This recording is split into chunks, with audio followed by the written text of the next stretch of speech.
My name's Phillip Zawarus, and I'm an associate professor at the School of Architecture in the Landscape Architecture program.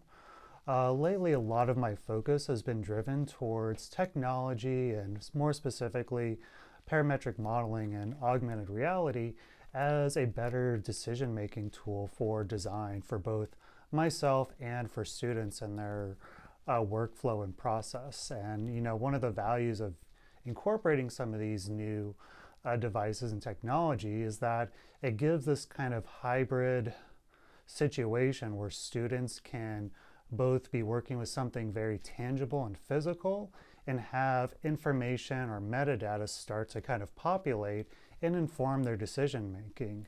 It's really interesting as they start to begin to design things like pop-up parks or pavilions. All that information that's part of their design starts to actually become accessible for them to discern whether that's a viable option. When we're dealing with very critical issues in the global context of design, whether we're dealing with climate change, social equity, or environmental justice, we need to understand that there's real implications behind what our design is going to do for both the general public as well as the environment. And so if we can start to include more of this information as part of their decisions, we can start to really understand the effectiveness of design. They can see, does this space actually cool or keep temperatures down in order to mitigate urban heat islands? Does it start to address accessibility for different demographic groups or people that are at a disadvantage? And then it even starts to include I think the more common or more obvious answer with dealing with environmental concerns, whether it's stormwater management in order to keep water clean and prevent flooding and property damage, or even starting to clean our air for the public health issues by sequestering CO2 from trees. So some of the specific projects that I've been fortunate enough to work on is often funded by some grant projects. I've recently received an internal grant to help support one of these projects, which is this project called The Park. It's a use of augmented reality where students can actually start to use an Oculus Quest and this really interesting workflow with a physical sandbox and begin to actually mold and change the topography with the sand. That information then starts to get scanned by an Xbox Kinect. That information then gets processed in a high-powered machine to start to actually create that digital landscape. So once the students are, happy with creating these landforms, whether it's creating these mounds or even these depressions that create water features or ponds, then they can actually start the process of placing different amenities on the site. Some of these amenities as part of the project include benches, trees, pathways, in order to make a very kind of comprehensive and practical design process. At first, some of these additions of amenities don't seem that unique or novel to the design process. But what this AR experience allows for the students to do is start to see what are some of these performance metrics that are part of these amenities. For example, as they start to place trees with this Oculus Quest and the controllers, they get to actually start to see all the different tree benefits of this park now. We're used to trees just being an aesthetic benefit to a space, even to the extent of, shade and keeping the space cool, but we really don't know much more than that. And so when these students start to place these trees, they can actually begin to even go as far as scrolling through the different benefits. They can look at how these trees begin to collect and intercept stormwater. So each tree will start to populate and show some data of how much gallons of rainfall it starts to intercept and how that differs depending on their proximity to major drainage ways. It can even start to go as far as placing them strategically close to some of the buildings that are dealing with energy savings, where placing a tree on the southern facade and western facade where it gets the hottest during the year, those areas start to have the best savings because that's when it's the hottest, and that's when the shade is most optimal for these buildings. And so they'll start to see, as part of their digital environment, all these unique benefits that start to happen based off of their decision. And what's cool with this project too is that with each different scenario, the students found that their tree placement is a little bit different.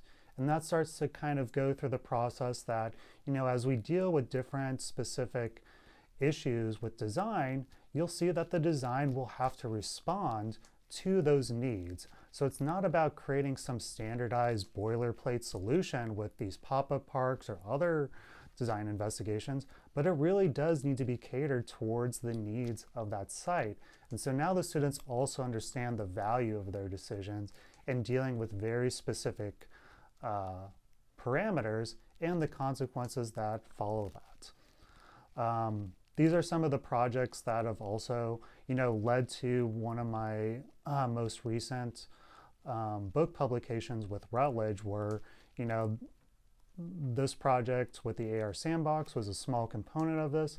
I've been investigating this process of using parametric modeling and computational modeling as a decision-making tool and analysis for landscape performance for several years. And so this latest book has now been compiled into a book with Routledge that has chapters that actually provide instructional content, so people can actually begin to replicate this. So it's not about just showcasing this information, but how can we actually make this use of technology more accessible to other universities, the professionals, with really the intent, let's just make our profession a little bit better and more cognizant of utilizing data, information, science as part of a, historically very kind of subjective and aesthetically driven profession, and start to bridge this gap between science and art, which I think is really what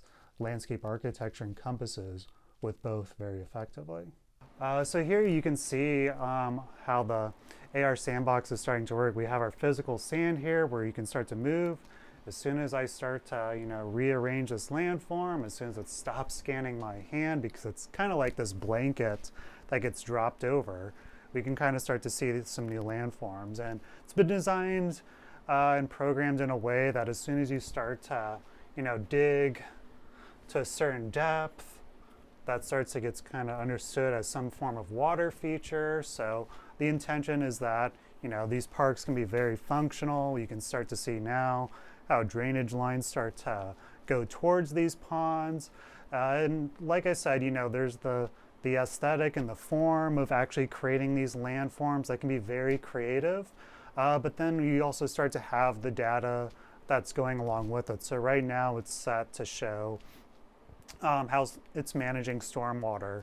And so based off of, the context, the size of everything, the topography itself, that's all going to influence how much runoff is going to be generated from a typical storm event in Las Vegas. And based off of this design with our different pond and water features, we're starting to just manage around 11% of that runoff.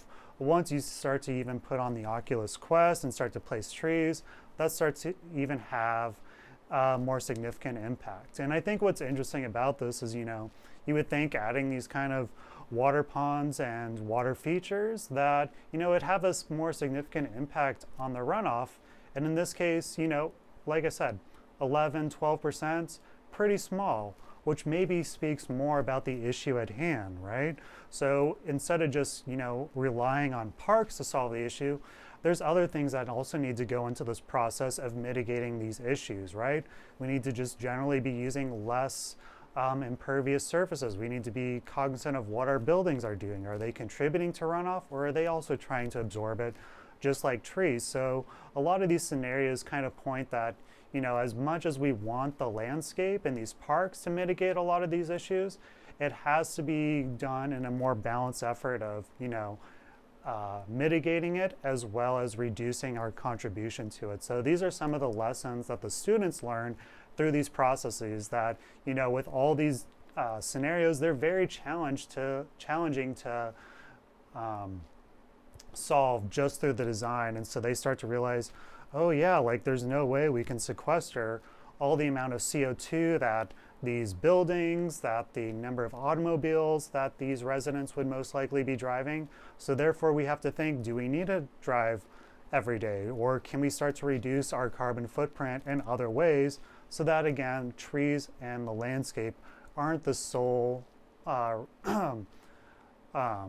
solution to these issues. And so with students kind of going through these scenarios, they get to really kind of understand some of the context of these kind of things, start to work better on their decisions, see if it's possible, see if it's not, what else can then start to be drawn in order to assist these concerns.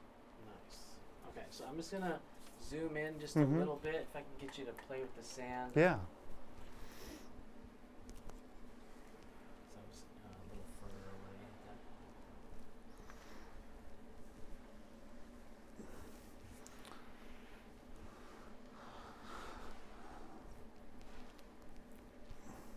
Right now we're just using typical white play sand. I've even investigated the use of kinetic sand.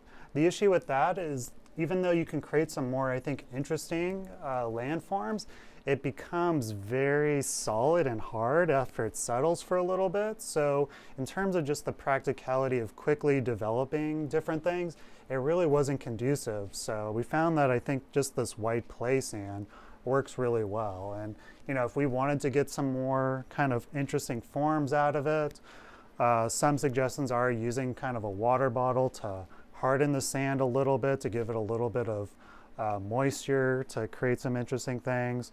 We're in the process too of investigating other kind of pieces that can be added to it, such as blocks to act as retaining walls, pathways, and stuff like that. So it's kind of an ongoing process. With each kind of testing that we do with this sandbox, we also have surveys that go along with it in order to continue to make refinements and changes to it. The intention is to make this really kind of user-driven, so students, stakeholder groups, the general public, it needs to be a tool that's effective for them, not just a novel experimentation. So with each survey, they get to provide input on what they think needs to be added to this, what's working, what isn't, and that way we can refine it with each kind of testing. So we always kind of think of things like this as a constant kind of influx, ongoing investigation. What we see here now is probably not what it's going to be 6 months from now once we kind of go through another major revision to this. And so I think that's what's great too with these kind of tools, is that they have the ability and opportunity to continuously be adjusted and cater towards the needs and the intentions of this kind of technology.